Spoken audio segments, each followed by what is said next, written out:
सधैँ 6 बजे उठ्ने म आज त बिहान 3:30 बजे नै उठेँ। अरू दिन जस्तो कहाँ हो र? आज त विशेष दिन थियो किनकि नेपाली प्रकृतिको अनुपम छटाले भरिएको कर्णाली प्रदेशको मुगुमा अवस्थित रारा जाने दिन पो थियो आज। आँखाका ढकानी त आज 3:30 बजे नै खुलिसकेछन्। झटपट नित्यकर्म सकेर म लागेँ मलाई नै पर्खेर बसिरहेको जीपतर्फ। गुल्मी आपचौर तल्लो फाँटको राष्ट्रिय कफी विकास केन्द्र अगाडि कुरेर बसिरहेको जीपमा म पुग्दा अन्य साथीहरू आइसकेका रहेछन्। आपचौरको तल्लो फाँटबाट सुर्खेत पुग्नका लागि बिहान 4 बजे हाम्रो जीप निकै हतारिँदै थियो किनकि आज जीपलाई करिब 400 किलोमिटर लामो बाटो गुड्नुपर्ने थियो।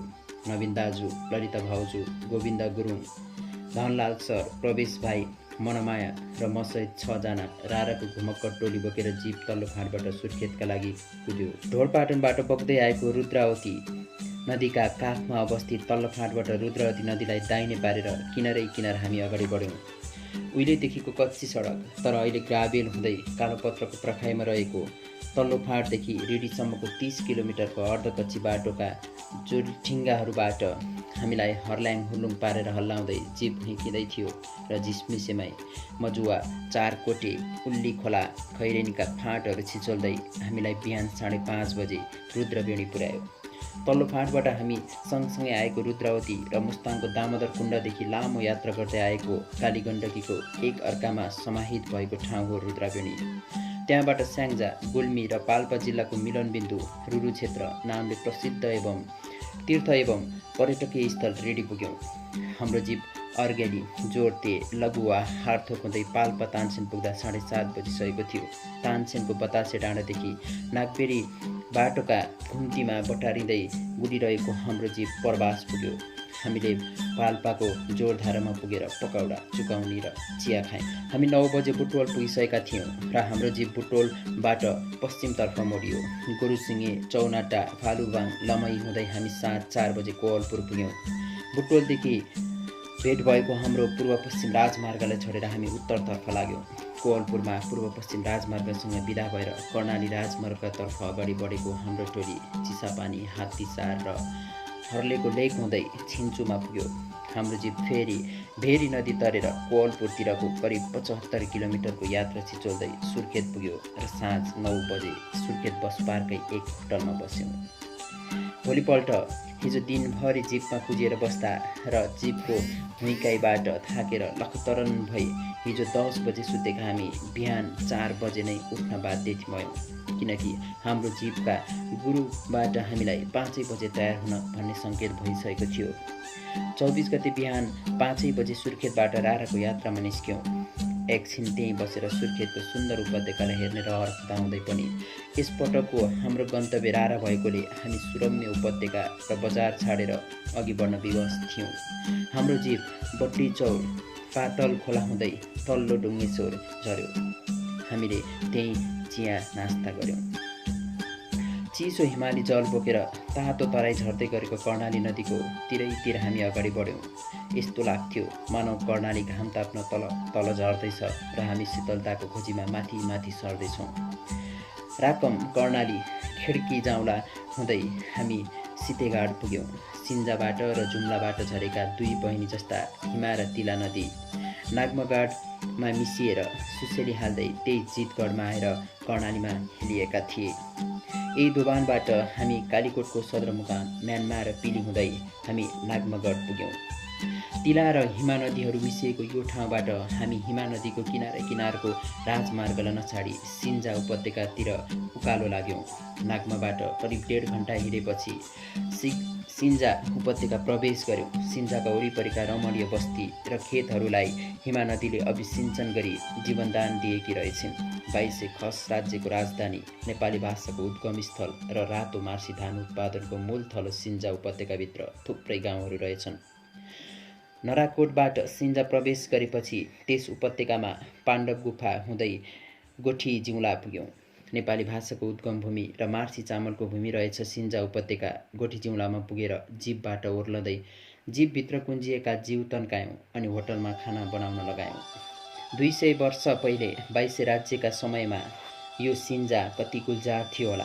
भनिन्छ यही सिन्जाले राणाकालमा दरबारका भान्सामा मार्सी चामल पठाउँथ्यो रे। मोटर बाटोले छोएपछि भने सिन्जा अहिले दङ्ग परेको जस्तो मैले अनुभूत गरेँ। खाना खाएपछि पवित्र र ऐतिहासिक सिन्जालाई आँखाभरि सजाउँदै हामी जीप चढ्यौँ। लड्कु हाड सिन्जा र मालिका बोता जस्ता सहर हुन रहर गर्दै गरेका रमणीय बस्तीहरू छिचल्दै अगाडि बढ्यौँ। हामी ऐतिहासिक सिन्जा उपत्यकालाई छाड्दै मालिका बोतादेखि सुरु हुने चट्टान चिरेर बनेको राजमार्गलाई पछ्याउँदै गयौँ र चौथा भन्ने ठाउँमा पुग्यौँ। होटल र खानपानको व्यवस्था भएको यस ठाउँबाट उकालिँदै घुच्चीको लेकमा पुग्दा रारा राष्ट्रिय निकुञ्जको चेकपोस्टसँग हाम्रो जम्का भेट भयो।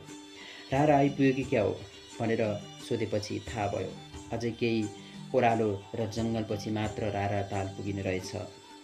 त्यहाँबाट अघि बढेर पिनागाउँ हुँदै हामी रारा ताल नजिकैको सल्लेरीको जङ्गलमा पुग्यौँ। गाडी त्यहीँ रोकेर झोला बोकी करिब 1 घन्टा हिँड्यौँ।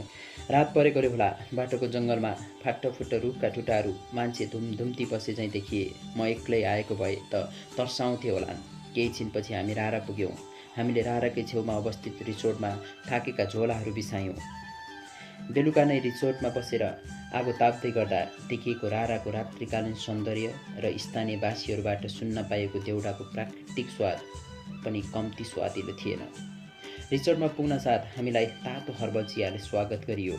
जति पिए पनि थपिदिने चलन रहेछ। मुख र पेट हर्बलले ताते पनि शरीरसँग सिगौरी खेल्न भन्दै चिसो हावा आफ्नै गतिमा बगिरहेको थियो। रारा भ्रमणमा आएका विदेशीहरू मात्र होइन, स्वदेशी पर्यटकहरू आफ्नै समूहमा रिसोर्ट क्षेत्रभित्र नाचगान र ख्यालठट्टा गर्दै रमाइरहेको दृश्य पनि कम्ती रोचक थिएन। चिसिएको शरीरलाई बढिरहेको आगोको रापमा सेकाउँदै आफ्नै भाषा र संस्कृति परक प्रस्तुति दिइरहेको दृश्यले यस स्थानलाई सिङ्गो विश्वकै सांस्कृतिक केन्द्र बनाइरहेको थियो। यसको प्रत्यक्षदर्शी म आफै बनिरहेको थिएँ। तराईको गर्मीमा बाफिँदै उकालिएको हाम्रो जिउ रारामा आइपुग्दा पुरै चिसिएको थियो। हामी गुल्मीको भन्दा कयौँ धेरै गुणा चिसो ठाउँमा पुगिसकेका थियौँ। एकछिन अघिसम्म आगोको कृत्रिम ताप र राराको प्राकृतिक चिसोको तीव्र द्वन्द्व अनि लामो यात्राको थकानले लखतरन भएको अनुभव गरेको थिएँ। तर राराको सौन्दर्य पान गर्ने खुसीले मन फुरुङ्ग भएको थियो। अर्को दिन आज पनि सबैजना बिहान 5 बजे नै उठ्यौँ। हामी हाम्रो सपनाको गन्तव्य राराको आँगनीमा पुगेर एकटकले सारा रारालाई आँखाका साना नानीभित्रै अटाउन खोज्यौँ। बिहानै मिरमिरे उज्यालो भएपछि हामी रारा ताल हेर्न, छुन र त्यसबाट आनन्द लिन राराकै छेउमा पुग्यौँ। किनारमा छचल्किँदै आउने रारा तालका बेताल लहरहरू वैंशले छचल्किएका हुन् या हामीसँग पिरती गाँस्न हतारिएका हुन्, हामीलाई ठम्म्याउन गाह्रो पर्यो। सौन्दर्य हेर्न आउने जति सारा पर्यटकहरूको दिल चोर्ने जादुमय राराको मादकतामा नलट्ठिने कोही पनि हुँदा रहेनछन्। कवि म बिबी शाहको रारा कि अप्सरा भन्ने कविता सम्झेपछि मलाई लाग्यो रारामा त शासकलाई समेत एकै नजरमा साहित्यकार र कवि बनाइदिने सक्ने जादु पनि रहेछ। आफू कवि नभए पनि मलाई राराका जुन कुनै दृश्य कविताका सुन्दर पङ्क्ति लागिरहे, सुख सम्पत्ति र वैभवका पछाडि कुद्दै कृत्रिमताको मैलोले कटकटीको मानवलाई धोइ पखारी दिएर प्राकृतिक मान्छे बनाउने जादु पनि यिनै रारामा रहेछ। सुन्दरता यस्तो वस्तु रहेछ जसलाई जति हेरे पनि नअगाइदो रहेछ र अझै भोक जागिरहँदो रहेछ। हामीले रारा राष्ट्रिय निकुञ्जको कार्यालयको दक्षिण फर्केको गेट नजिकै बसेर पनि रारालाई हेऱ्यौँ। राराकै किनारमा बस्दा राराका छालहरू छचल्किँदै हामीसँग जिस्कन आइपुगे र हामीलाई त्यो चिसो पानीले छुँदा रारा नानीको न्यानो मायाले जिउ नै सिरुम्म पारेको अनुभूत भएको थियो। हामीले राराको वरिपरि करिब 5 किलोमिटर हिँडेर एक फेरा लगायौँ। चारैतिरबाट सदाबहार वनस्पतिले भरिएका पहाडले डिल लगाए जस्तो डाँडाहरूले घेरिएको यो रारा ताल, यसको गाढा हरियो पानी हेर्दा दिव्य अनुभूतिको वर्णन शब्दहरूबाट मात्र सम्भव थिएन। मलाई लाग्यो शुक्ल पक्षमा चाहिँ राराका तालभित्र दिउँसो र राति घाम र जुन पालो बाँडेर आलो पालो पौडदा होलान्। रातिको यस्तो मादक दृश्य देखेर दिउँसो आकाशमा देखेका बादलका दलहरू, नजिकै ठडिएका हरिया पहाड तथा सैपाल, सिस्ने र कान्जिरवा जस्ता हिमालहरू पनि तचाड मचाड गर्दै राराका लहरमा हाम फाल्दै लहरिएर अपूर्व आनन्द लुट्दा होलान्। त्यहाँको कञ्चन जल देख्दा लाग्यो राराको यो जल साधारण होइन, असाधारण छ। यो जल राराकै सेरोफेरोको घना जङ्गलमा रहेका सयौँ प्रकारका असङ्ख्य जडीबुटीहरूका जराको, वनौषधिको अनुपम रसायन र सम्मिश्रणबाट बनेको छ। त्रेतायुगमा लक्ष्मण घाइते हुँदा हनुमानजी सञ्जीवनी बुटी लिन हिमाली भेगमा आउँदा कुन चाहिँ सञ्जीवनी बुटी हो भन्ने ठम्म्याउन नसकी सिंह पर्वत नै उठाएर लगेको मिथक भनौँ या किम्वदन्ती भनौँ, त्यो कल्पना मात्र होइन कि भन्ने कुरा त्यस दृश्यले पुष्टि गर्थ्यो। रारालाई पहरा दिएर बसेका वरिपरिका पहाड र त्यहाँ सुसुप्त वनस्पति सम्झेर मेरो छाती गर्वले फुल्यो। म आफूभित्र नेपाली हुनुको गौरव नयाँ सगरमाथा उभियो।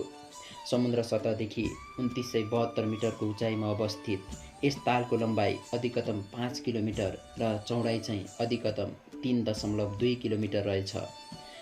10.8 वर्ग किलोमिटर ओगटेको क्षेत्रफल स्वयंले नै यस तालको विशालता, उच्चता र भव्यताको साक्ष्य प्रस्तुत गरेको रहेछ। बिहान सूर्य उदाउँदा काँच नै चलल्ल टल्किनु, दिउँसो चल्ने बताससँगै राराको पानी आफैमा हावा लहरिँदै तरेली खेल्नु र आकाशमा बादल लाग्दा सोही बादललाई तानेर पुरै तालभरि नै ओछ्याई दिनभरमा 3 पटक सौन्दर्य सज्जा गर्दै पर्यटक लट्ठ्याउनका लागि रारा नानीले अनेक रूप फेर्दिरहेछिन्। रारा नजिकै करिब 2 घण्टाको हिँडाइबाट पुगिने मुर्मा टप भन्ने अत्यन्त महत्त्वपूर्ण ठाउँ रहेछ। राराको पूर्वीय दृश्य अवलोकन गर्न अपी, कान्जिरोवा र सिस्ने जस्ता हिमालहरू हेर्न पाइने उक्त ठाउँमा भने हामी पुग्न सकेनौँ। हामीले पनि हिजो राति एकजना देउडा गायकले गाएको र राराबाट छुट्टिएर जाँदा हामीलाई घत लागेको यो देउडा गीत गुनगुनायौँ।